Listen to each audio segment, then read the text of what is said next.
Vous regardez l'invité de la rédaction et merci de rester fidèle à Medi 1. Aujourd'hui, nous avons le plaisir de recevoir Xuman, artiste rappeur sénégalais engagé, figure emblématique de la scène rap, reggae et dancehall en Afrique de l'Ouest et membre actif de la société civile. Précurseur dans son domaine, il utilise sa voix et sa plume pour éveiller les consciences et mobiliser autour des grands défis sociaux et environnementaux de notre époque. Au cœur de son actualité, la sortie du single Plus tard, en collaboration avec Citoyens actifs pour la justice sociale, K-Just. Cette œuvre puissante et engagée vise à sensibiliser décideurs publics et populations sur les effets dévastateurs du changement climatique. Xuman, merci d'avoir accepté notre invitation. Merci à Medi 1 de m'avoir invité sur ce plateau. Les motivations derrière l'enregistrement du single Plus tard semblent évidentes, mais quel a été l'élément déclencheur qui vous a poussé à lancer ce cri d'alerte ?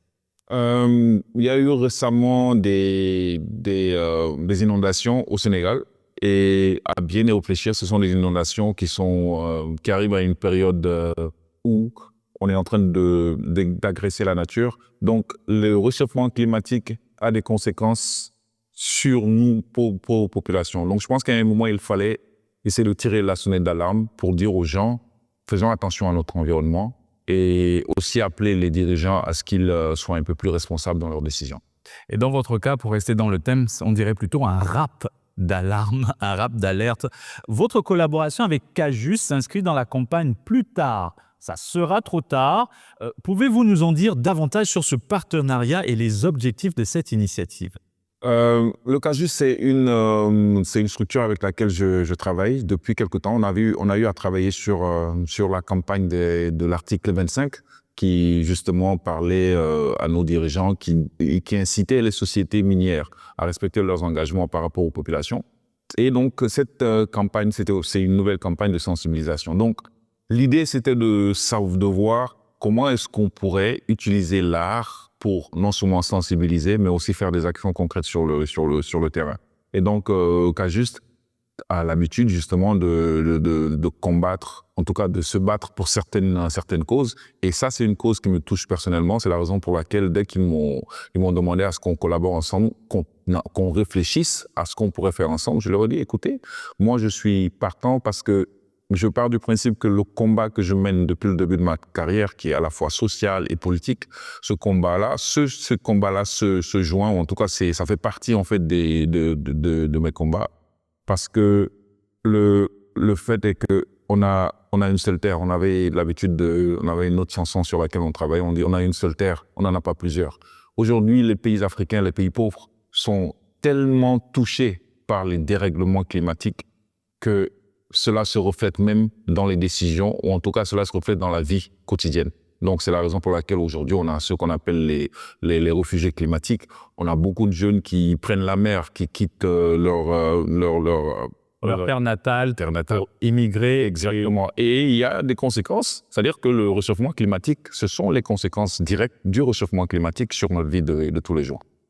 Xuman, donc cette collaboration avec K-Just a donné naissance au clip Plus tard, un clip avec des images à la fois saisissantes qui mettent en lumière les impacts tangibles du changement climatique, notamment l'avancée de la mer.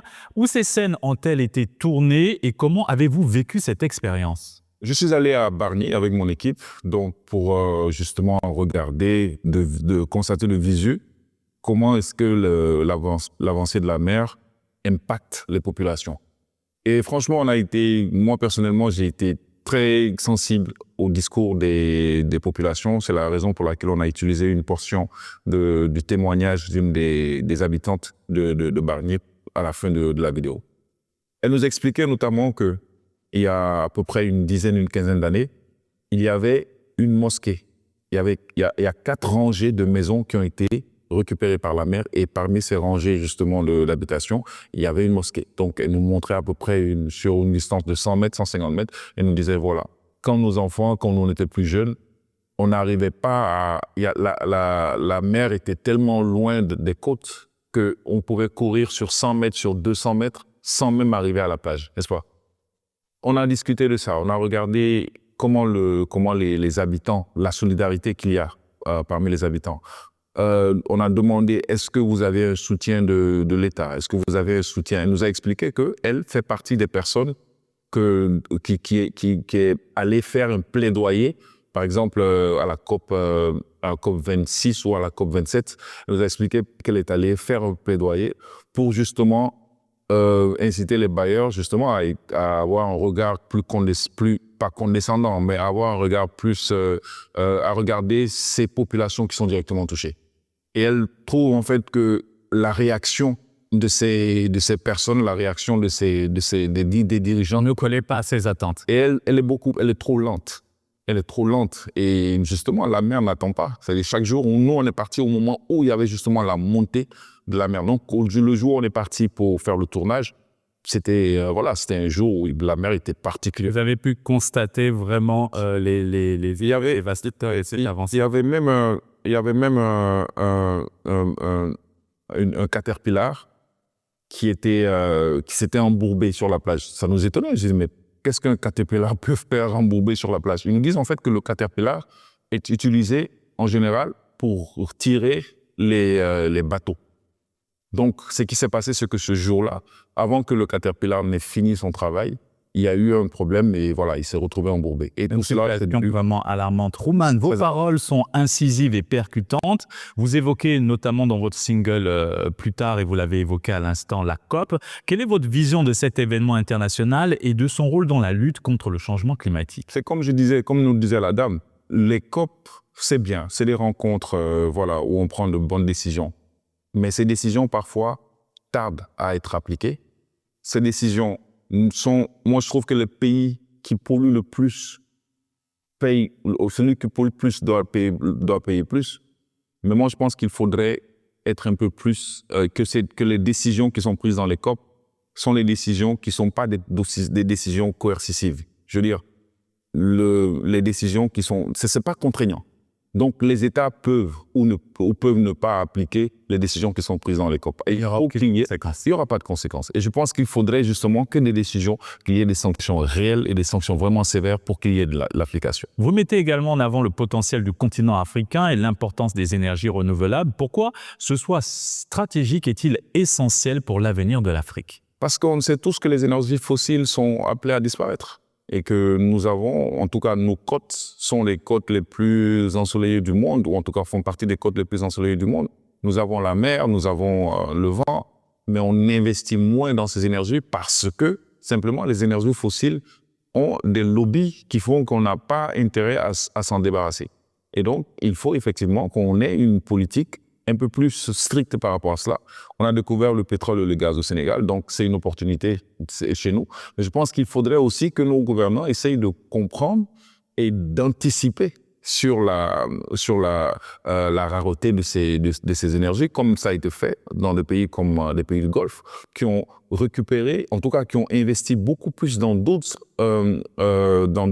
Secteur énergétique. secteurs, plutôt que de baser toute leur énergie sur le pétrole et le gaz. Et je pense qu'il faut qu'on en arrive à ce stade. Il faut qu'on puisse anticiper sur 10, 15, 20 ans, quand on n'aura plus de pétrole et de gaz, il faut que l'argent que cela a généré puisse rester et que puisse être investi dans des secteurs qui vont être des secteurs qui vont bénéficier, dont le pays va bénéficier. Dans ce rap engagé plus tard, vous dites aussi qu'il faut changer de comportement. Selon vous, quelle action concrète et urgente devrons-nous adopter face à la crise climatique et à la pollution généralisée? Il faut déjà que nos dirigeants, je pense qu'actuellement il est en train de se passer quelque chose dans le pays avec les nouveaux dirigeants.